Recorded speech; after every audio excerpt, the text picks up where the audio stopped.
Amerika, Avstraliya, Yaponiya va Hindiston orasida qurilgan hamda Hind-Tinch okean rayonida Xitoyni tamponlashtirishni maqsad qilgan bir ittifoq deb qaralgan 4 davlat hamkorlik mexanizmining tunji boshliqlar yig'ini Amerikada o'tkazildi.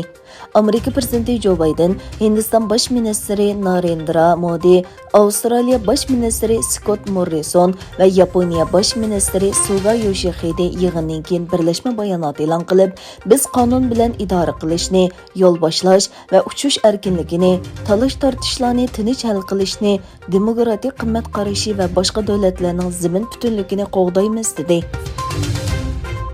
Amerikaning talabi bilan Kanadada qo'lga ilingan va 3 yildan buyon tutib turilayotgan Huawei shirkatining moliya amaldori Meng Wanzhou qo'yib berildi. Xitoy jasuslik bilan ayblab tutib turayotgan 2 nafar kanadalikni qo'yib berdi.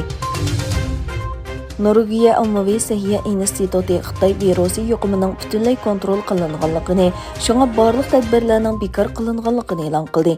Lekin aeroplanda maska taqash va PCR siniqi qatorli qoidalar kuchga ega bo'ladi.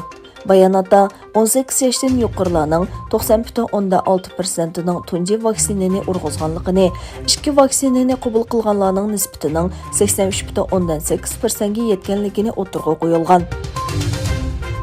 Venezuela hukumati va o'qituvchilarning vakillari orasida Meksikada o'tkazilmoqchi bo'lgan 3-bosqichlik suhbat hokimiyat yurgizayotgan partiyaning vakillari o'mikka kelmaganlikdan kechiktirildi. Somalining poytaxti Mogadishoda bomba qachilangan mashina bilan hujum qilish natijasida 7 odam hayotidan ayrildi, 8 odam yaralandi.